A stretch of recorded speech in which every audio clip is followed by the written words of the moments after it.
Oi, você sabe por que que a areia da praia fica mais quente do que a água por volta do meio-dia? Você já ouviu falar em calor específico? Fique no vídeo e daqui a pouco você saberá.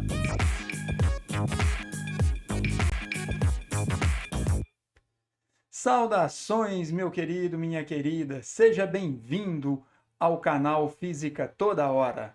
Este é mais um momento de aprendizado para nós. Hoje vamos tratar de um assunto conhecido como calor sensível. Você sabe o que significa calor sensível?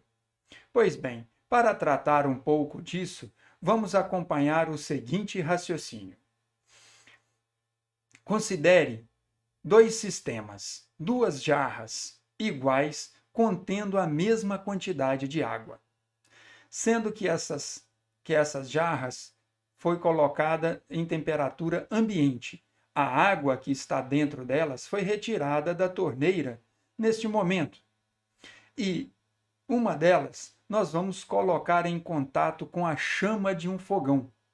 Portanto, ela vai receber uma quantidade de energia e, com isso, vai variar a temperatura do recipiente, da jarra e da água.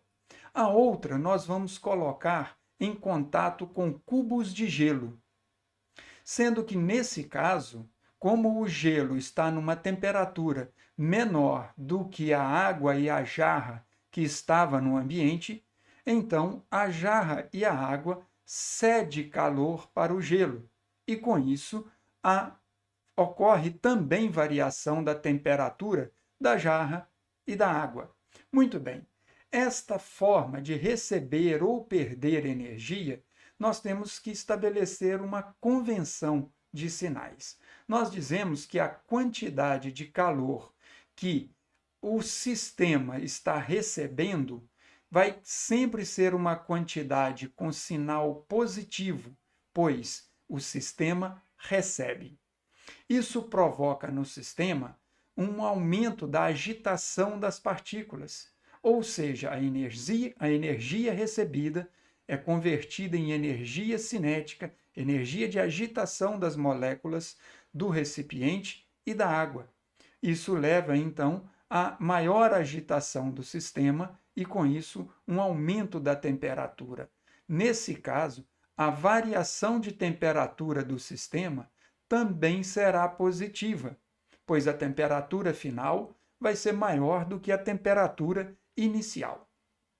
Já na figura 2, como o nosso sistema perde energia, toda quantia de energia que é perdida, a gente simboliza com um sinal negativo, ou seja, a quantidade de calor que é cedida para o gelo vai ser considerada uma quantidade com sinal negativo.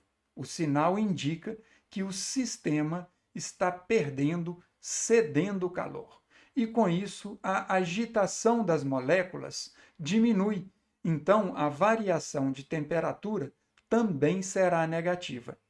É muito importante você lembrar desta convenção de sinais. Outro ponto importante é você conhecer o que significa capacidade térmica. A capacidade térmica é uma característica de um corpo. Portanto, esta grandeza caracteriza um corpo. E por isso, observe no que já está escrito, né? A capacidade térmica indica a quantidade de calor que um corpo deve receber ou perder para que a temperatura, a sua temperatura, varie em uma unidade. Em outras palavras, nós podemos escrever uma expressão matemática que é a capacidade térmica, simbolizado pela letra C maiúscula, é igual à quantidade de calor trocada dividido pela variação de temperatura que o corpo sofre. Com isso, a unidade mais usada, digamos assim, a unidade usual nessa parte da física, não é a do sistema internacional. A unidade usual é calorias no caso, caloria, com letra minúscula, dividido por grau Celsius. Tá certo? No sistema internacional, esta grandeza tem como unidade Joule por Kelvin, certo? Agora, variação de temperatura, seja na escala Kelvin ou na escala Celsius, é o mesmo número, é a mesma quantidade. Outro conceito importante é como distinguir. No nosso exemplo anterior, tínhamos água e uma jarra de vidro, duas substâncias diferentes. Será que elas têm as mesmas características ao trocar energia? Pois bem, nós precisamos de uma grandeza chamada calor específico. Esta grandeza, conforme já está na expressão, ela indica a quantidade de calor que cada unidade de massa da substância deve receber ou perder para que a sua temperatura varie uma unidade. Portanto, calor específico é uma grandeza que caracteriza as substâncias.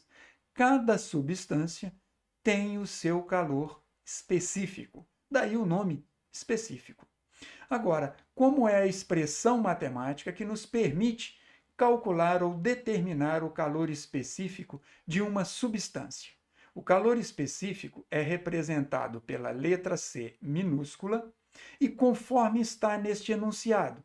Observe, o calor específico indica a quantidade de calor que é trocado por unidade de massa para que esta substância varie sua temperatura em uma unidade. Então, é a quantidade de calor trocada dividido pela massa da substância e pela variação de temperatura. E a unidade?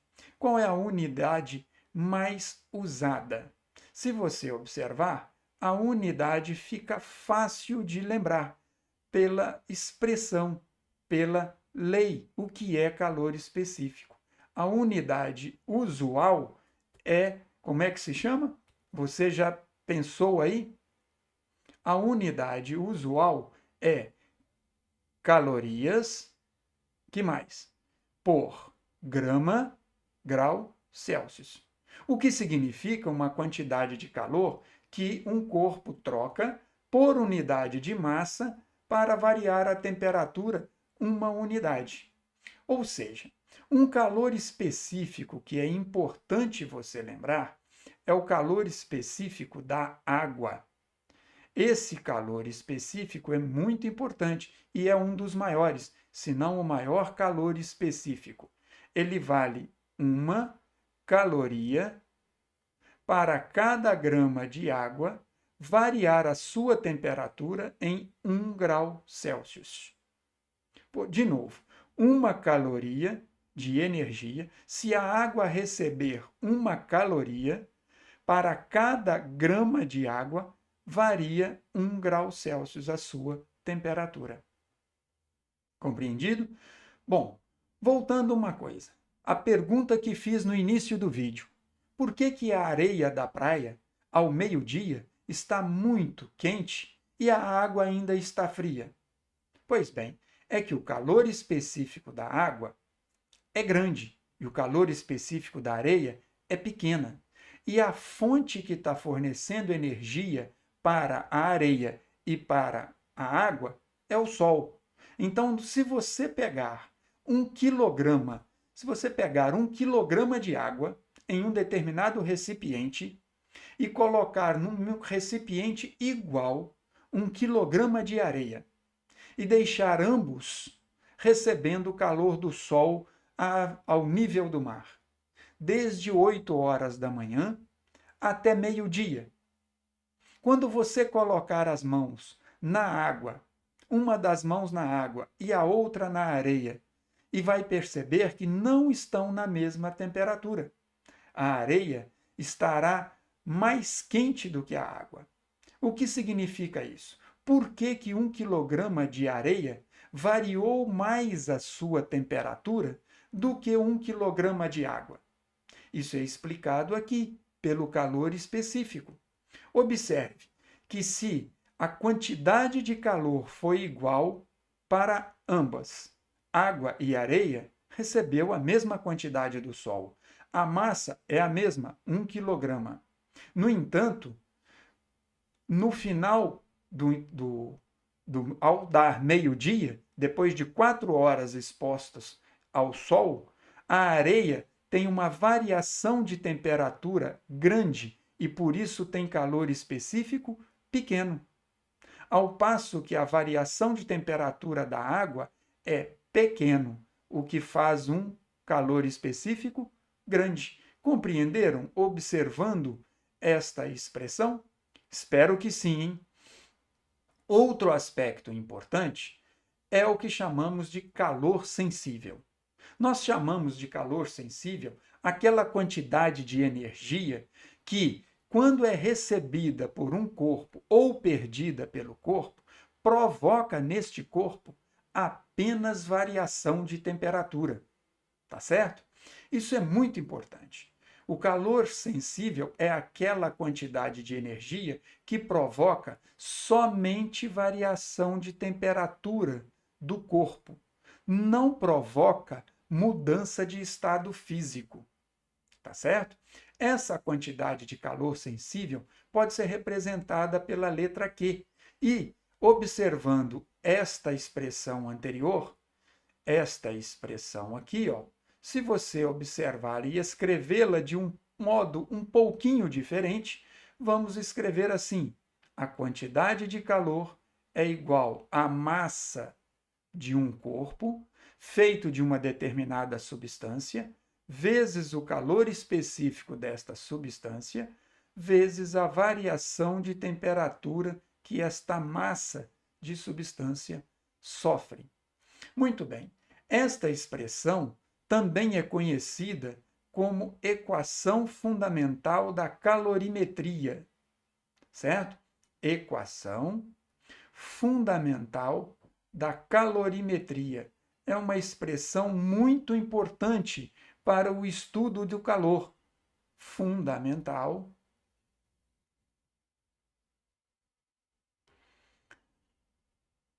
da calorimetria. Vamos deixar isso anotado para você. É uma expressão muito utilizada. Toda vez que você tem corpos trocando calor entre si, você precisa conhecer a substância desse corpo e a massa desse corpo. Um exemplo: se nós pegarmos um sistema isolado, isto é, uma caixa térmica, que às vezes é chamada de calorímetro.